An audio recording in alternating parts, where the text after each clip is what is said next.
Unfortunately, of course, in order to move from being a college to a university, they need to prove that their standards are high. And the way to prove it is to fail the students. Unfortunate for the students, but to show that our standards were high, they almost deliberately failed the students. If we hadn't had the ambition to become a university, it was quite all right. But we wanted to become recognized as a university, and so students will fail, and this earned us the recognition as an institution of very high learning, qualified to become a university. But today you don't have a need to do that. You don't have to fail anyone, because people recognize that our universities are world standard. But that is a response to the environment. The need to have better educated people in a changing environment force us to upgrade the standards in our institutions of higher learning, and a few people had to pay the price. But as a result of that, the university which was started in Malaysia were recognized, so much so that their graduates could do postgraduate work, studies in foreign universities, mainly in the British universities. And we must say that they did well, and they actually contributed towards the recognition of Malaysian universities as institutions, really institutions of higher learning. Now, this may be taken for granted in Malaysia, but in many countries, there are universities which sell their certificates. So if you like to have an easy certificate, we can buy if you have the money. And the result is that we have unqualified people doing things required of people who are specially trained. In one country, doctors, students who study medicine and fail their exams can actually put up on the board, fail MBBS,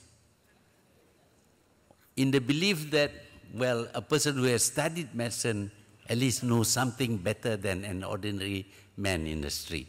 So they can make money that way. But there are governing bodies in most countries, and certainly in Malaysia, we wouldn't allow that to happen. But what is happening is that it shows there is a demand for better educated people.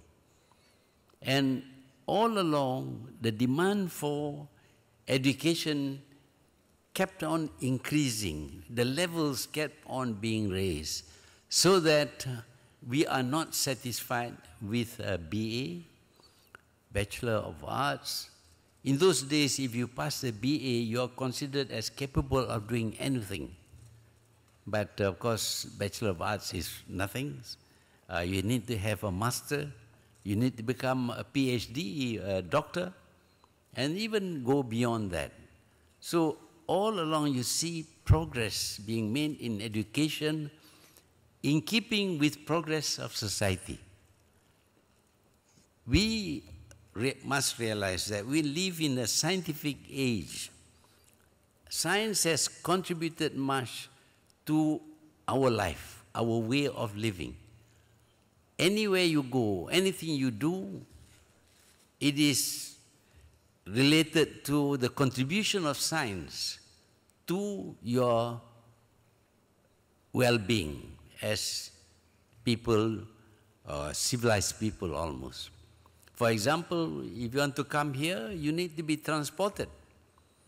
In the good old days, before science became so universal, traveling was a great problem.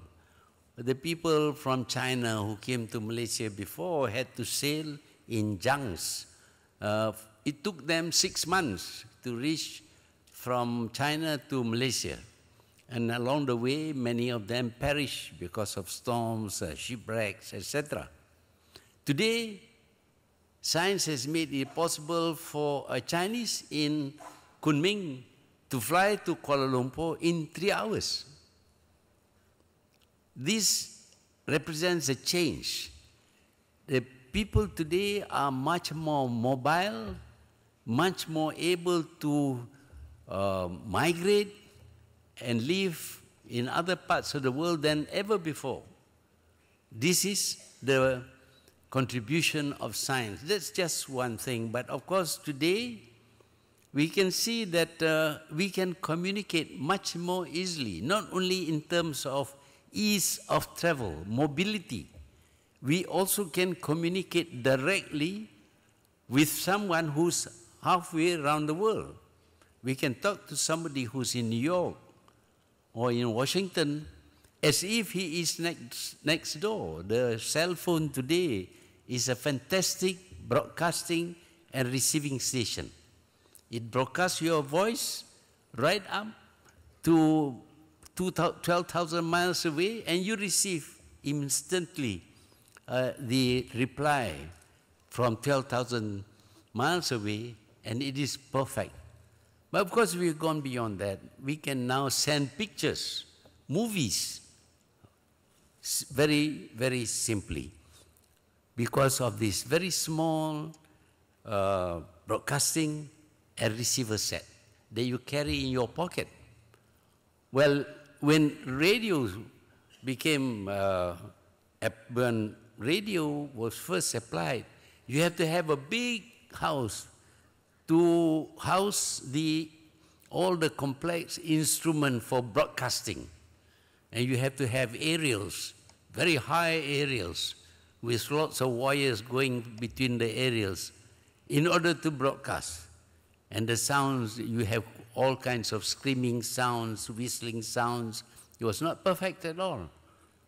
And the receiver used to be a very big receiver, a big radio. And the quality of the sound was not perfect. But today, you don't have to have this whole house of broadcasting house. You have it in your pocket. And you can speak to someone which is broadcasted to many thousands of miles away and receive the reply also from that distance.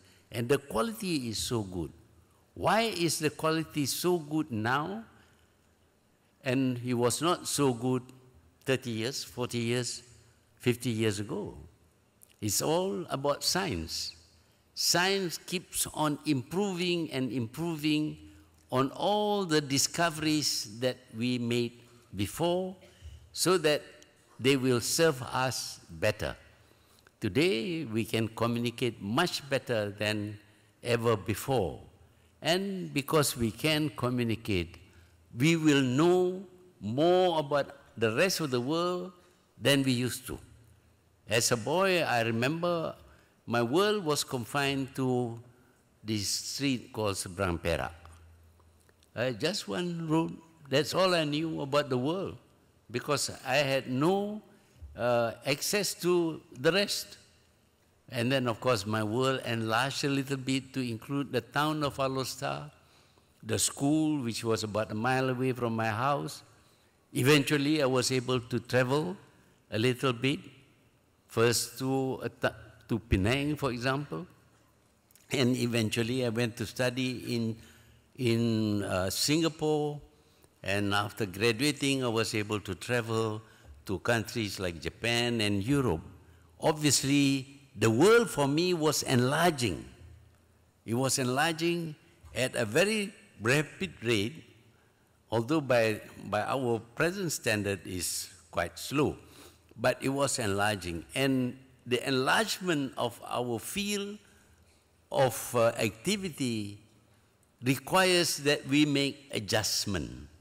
And that adjustment can be better made if we are educated, if we have the knowledge. especially the knowledge of relevant things. So the world is changing all the time. Every time there will be improvements. We see everything that we use keeps on being upgraded all the time. We are not satisfied with the quality that we have. The first motor cars, you had to crank it. To start it, you had to crank it.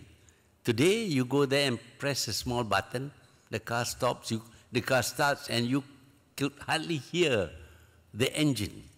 In those days, of course, the engine makes a loud noise. So all the time there has been improvement. So this is the way